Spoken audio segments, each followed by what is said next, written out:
दोस्तों आज मैं लेकर आई हूँ अपनी बहनों के लिए ये स्पेशल रेसिपी जो कि है मिठाई। रक्षाबंधन आ रहा है तो बहनों को चाहिए कि वो अपने भाइयों के लिए अपने हाथों से मिठाई बनाएं।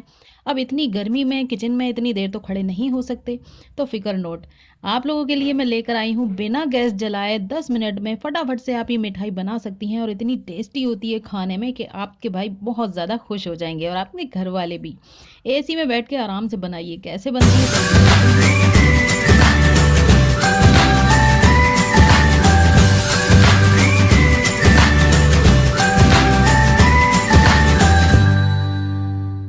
हेलो दोस्तों, अस्सलाम वालेकुम। कैसे हैं आप सब? मैं हूँ रश्मि और आप मेरे साथ देख रहे हैं जायका रसोई। तो दोस्तों आज हम बना रहे हैं भुने चने से मिठाई।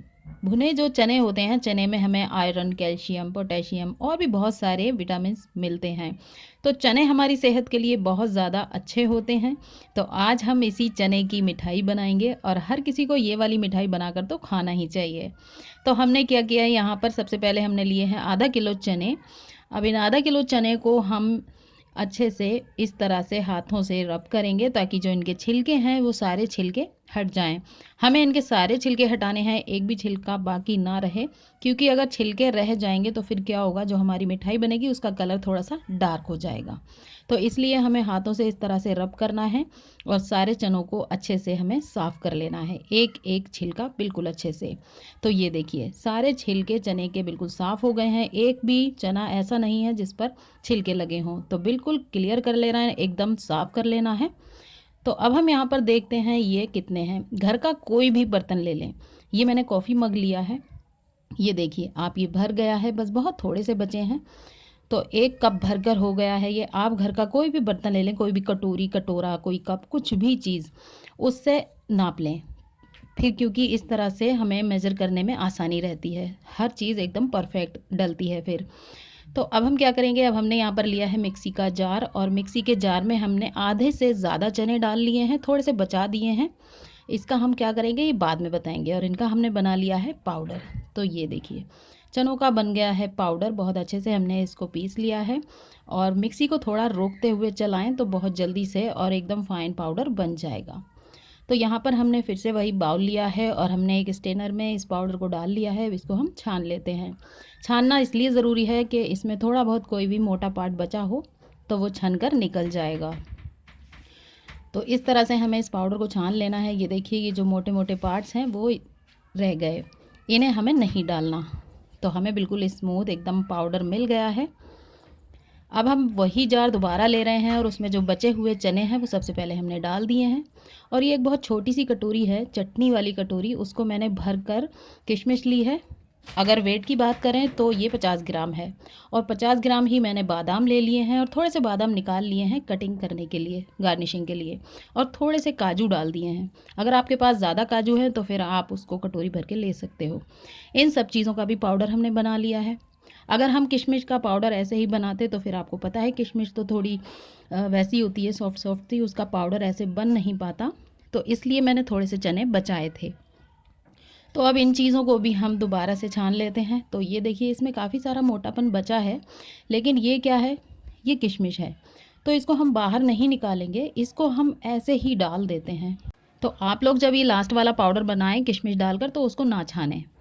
तो अब इसको हम हाथों से इस तरह से मिक्स कर देते हैं सारी चीज़ों को, क्योंकि ये जो ड्राई फ्रूट है और चने का पाउडर है मिक्स हो जाए। अब यहाँ पर हमने मिक्सी का जार दोबारा ले लिया है और उसी कप में जिसमें हमने चने भरे थे उसको हमने 1/4 ले लिया है चीनी और डाल दिया है यहाँ पे 3 से 4 इलायची और इसका भी पाउडर बना लिया है। अब इस पाउडर को भी हम छान लेते हैं ताकि चीनी में थोड़ा बहुत कोई मोटा पार्ट बचा हो और फिर इलायची के जो छिलके होते हैं वो थोड़े बहुत रह गए होंगे तो वो भी छन कर बाहर निकल जाएँ। तो ये देखिए चीनी को भी हमने इसमें छान लिया है और जो मोटे पार्ट थे थोड़े बहुत वो निकल गए हैं। और इसमें हमने लिया है थोड़ा सा तिल, यानी कि ये जो हमारी चटनी वाली कटोरी है ये आधा कटोरी हमने तिल लिए हैं। वेट की बात करें तो यही कोई 25 से 30 ग्राम होंगे, अंदाज़न मैंने डाल दिया है। अब इनको डालकर हमने मिक्स कर लिया है। अब यहाँ पर हमने ली है 4 से 5 स्पून फ्रेश मलाई। मलाई हमें रखी हुई नहीं लेनी है, हमें जो फ्रेश दूध से निकाली है वही लेनी है। मैंने रात को जो दूध गर्म किया था उसका सुबह मैंने मलाई निकाली थी, वही वाली मलाई ली है। तो रखी हुई मलाई बिल्कुल ना लें, फ्रेश मलाई लें। तो इस मलाई को हमने अच्छे से मैश कर दिया है, मलाई के साथ थोड़ा सा दूध भी है। तो ये 4 से 5 स्पून है, इसको हम इसी मिक्सचर में डाल देते हैं। मलाई और दूध था थोड़ा सा, वो हमने मिक्स कर लिया है, अच्छे से मलाई को मैश कर लिया है और बस सारी चीज़ें हमने इसमें डाल दी हैं। अब इसे हम मिक्स करेंगे। तो अभी हमने यहाँ पर ये मलाई ली है, मलाई में थोड़ा सा दूध मिक्स था, तो इसलिए 4 से 5 स्पून है। मलाई मिक्स करने के बाद हमें इसमें थोड़ा सा दूध और चाहिए और अब हम इसे हाथ से मिक्स करेंगे, क्योंकि हाथ से मिक्स करने से हमें पता चलेगा कि हमारा जो डो बनकर तैयार होगा वो कितना हार्ड है और कितना पतला है। तो ये हमें ज़्यादा पतला नहीं रखना, हमें बस क्या करना है, इसको अच्छे से मिक्स करना है। तो यहाँ पे मैंने, आप देख सकते हैं, थोड़ा सा दूध और डाल लिया है, 2 स्पून, ये सर्विंग स्पून है। अगर हम टेबल स्पून की बात करें तो फिर 4 टेबल स्पून दूध है। तो इसको हमने डाल दिया है और इसको अच्छे से हम मिक्स कर लेते हैं हाथों से। ये देखिए, बहुत, अब हमें इसमें दूध और डालने की ज़रूरत नहीं है, बस इतने ही दूध में ये बहुत अच्छे से मिक्स हो गया है। हमें इसे एक सॉफ्ट डो बना लेना है। ये देखिए, ये बिल्कुल डो की तरह बनकर तैयार हो गया है, हमें इसी तरह से बनाना है। अब हम क्या करेंगे, इसको थोड़ा सा चिकना करने के लिए हमने 1 से सवा स्पून घी लिया है। घी को हम इस तरह लगा ले रहे हैं ताकि हमारे हाथों पे ये चिपके ना और ये थोड़ा सा सिल्की हो जाए, शाइन आ जाए इसमें। तो इसलिए हमने थोड़ा सा घी लिया है। तो घी डालकर हम थोड़ा सा इसको एक बार और इस तरह मलेंगे ताकि ये सॉफ्ट हो जाए, अच्छे से मिल जाए और एक स्मूथ और सॉफ्ट डो बन जाए। तो ये देखिए, डो हमारा बिल्कुल अच्छे से बनकर तैयार हो गया है। कितना स्मूथ और कितना सिल्की दिख रहा है ये, आप देख सकते हैं। तो बस अब हम यहाँ पर लेंगे एक थाली या फिर कोई भी बर्तन या प्लेट, कोई भी गहरी चीज़ आप ले लें। मैंने यहाँ पर थाली ली है और उस पर रखा है मैंने बटर पेपर।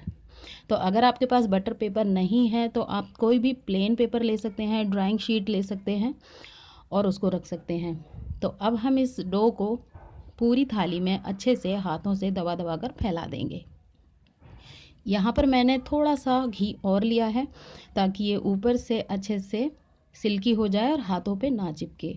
तो हम इस तरह से एक बराबर चारों तरफ अच्छे से इसको फैला देंगे और बाद में हम स्पैचुले से भी इसको इक्वल करेंगे ताकि जो हमारी उंगलियों के निशान हैं वो दिखे ना। और जो हमने बादाम बचाए थे, उन बादाम की हमने इस तरह कटिंग की है। तो बादाम को हम इस पर अच्छे से फैला देते हैं और स्पैचुले से हल्के हाथों से इसको दबा देते हैं ताकि ये इसमें अच्छे से सेट हो जाए। आप चाहें तो बादाम की जगह पिस्ता या काजू भी गार्निश कर सकते हैं। और मैंने साथ में इसमें तिल भी थोड़े से गार्निश किए थे, लेकिन वो कैमरा में आ नहीं सके क्योंकि मैंने बाद में डाले थे, मुझे पहले नहीं याद रहा। तो आप इसमें तिल भी डाल सकते हैं, अगर नहीं डालना चाहते तो कोई बात नहीं, स्किप कर दें। तो 10 मिनट के लिए हमने इसको रखा था फ्रिज में और 10 मिनट के बाद हमने इसको अब निकाला है। 10 मिनट रखने के बाद ये अच्छे से सेट हो गई है, थोड़ी सी टाइट हो गई है। तो अब हमारी ये बर्फ़ी एकदम परफेक्ट है। अब इसको हम एक शेप देंगे। तो आप चाहें जो भी शेप इसको दें, आप चाहें काजू कतली वाला शेप दे सकते हैं इसको, मैं यहाँ पर मिल्क बर्फ़ी वाला शेप दे रही हूँ। तो इसको हमें इस तरह से कटिंग कर लेनी है और ये लाजवाब सी, बेहतरीन सी, बिना गैस जलाए हमारी बर्फ़ी, चने की, भुने चने की बर्फ़ी बनकर तैयार है। अब इसको हम कटिंग करने के बाद निकाल लेते हैं। ये जो हमने बटर पेपर लगाया था, इसकी वजह से ये बहुत ज़्यादा आसानी से निकल जाती है। ये देखिए कितनी आसानी से ये निकल रही है। अगर आप नहीं लगाना चाहते, बटर पेपर नहीं है आपके पास, तो कोई बात नहीं, कोई शीट ले लें प्लेन, या फिर आप ऐसे ही किसी बर्तन में जिसमें भी आप सेट कर रहे हैं उसमें थोड़ा सा घी लगाएं नीचे और फिर वैसे सेट कर लें, तब भी ये आसानी से निकल जाएगी।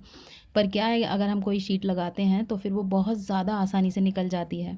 तो अब हम इसको कर लेते हैं एक डिब्बे में। हमने ये मिठाई का डिब्बा लिया है, मेरे पास था खाली, तो बस उसमें हम सेट कर रहे हैं। आप इस तरह से ये मिठाई बनाकर डिब्बे में पैक करके अपने भाइयों के लिए ले जाएं या अपने भाइयों को दें, तो आपके भाई, सच में आपके भाइयों को पता ही नहीं चलेगा ये आपने अपने हाथों से बनाई है। इतनी टेस्टी और लाजवाब बनकर तैयार होती है।